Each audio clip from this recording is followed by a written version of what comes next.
Rhonda Head has been weaving classical singing techniques and Cree culture for several years now, but with her latest album, she's weaving family and a tribute to women into her artistic output. The Iskwaywuk Cree Nation mezzo-soprano is doing so with her new album, Iskwaywuk, which means women.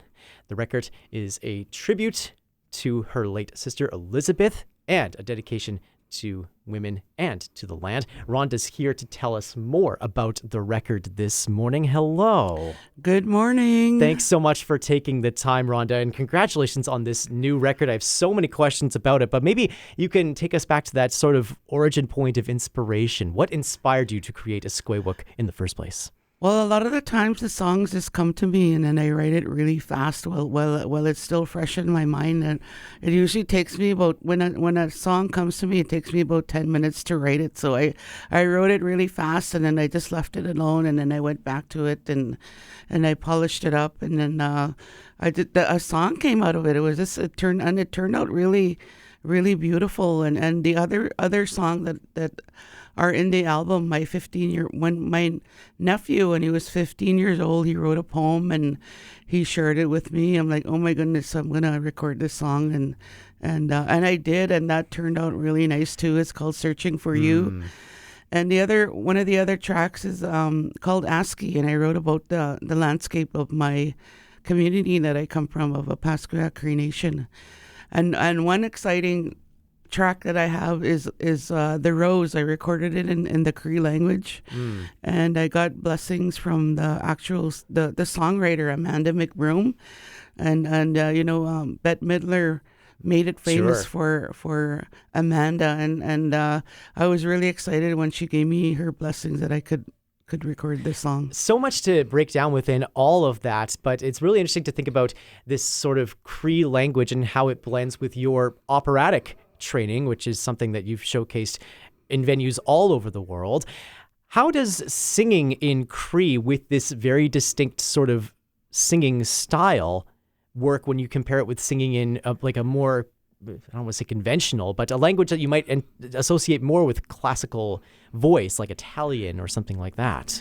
So what happened when I first started taking voice lessons in Toronto, my teacher was Italian, and he was involved with the Toronto Opera Company, and so I started learning languages and learning how to sing in Italian and French and Latin, and I was getting so immersed in it, and I absolutely loved it. And I'm like, wait a minute, I kind of put a hold on it, and I thought I need to learn my own language because I lost my language through residential school. So I started experimenting on the Cree language and Italian and French arias. So I started putting the words of Cree into the Italian, and we're replacing Italian with the Cree language, and it worked. It worked so beautifully, and the Cree language is so beautiful, and I always say Cree is also another language of love. Wow. Really profound way to describe how you're using language in the process of your storytelling and your sharing with your operatic training on top of that. What does this training add to your ability to share songs within the context of your community?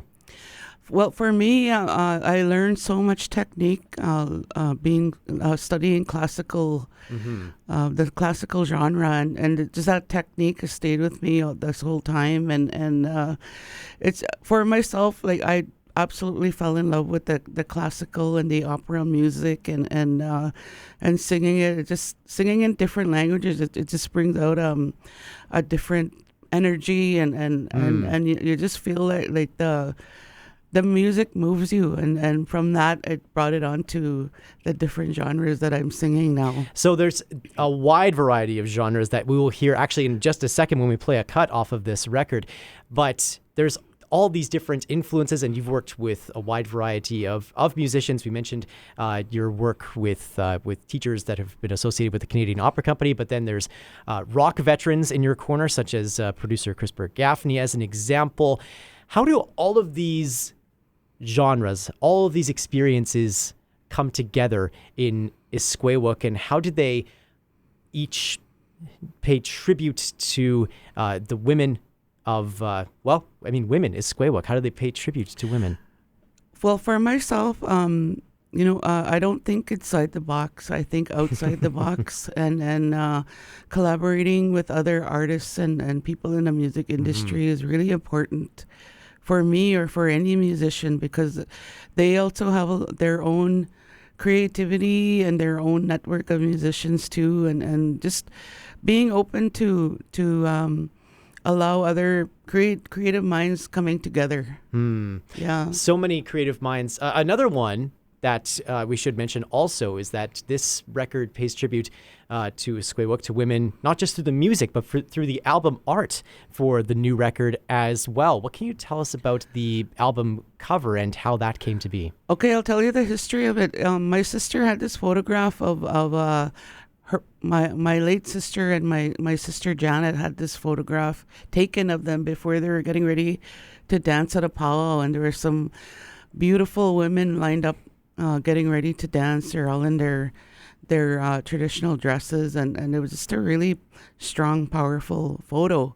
So my sister asked Ken Biggity from Pucketawagan to paint it, and then she got the painting, and it's so beautiful, and every time I looked at it, I'm like, there's my album cover. and the reason why I said it was my album cover, because it encompasses everything in my album, from the land and women being grounded on the land, grandmother moon. We say our in our culture, we say we come from the stars, and there's stars in the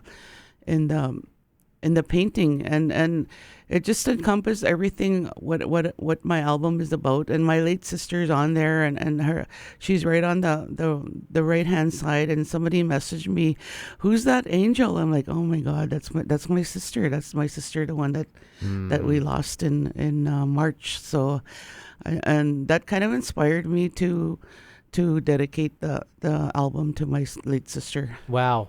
You also described this record as being something of a spiritual journey for you as well, not just with your sister Elizabeth, but also for all women, as we've alluded to a couple of times now. What was that spiritual journey like for you to make this album, and how have you emerged from that journey on the other side of making it?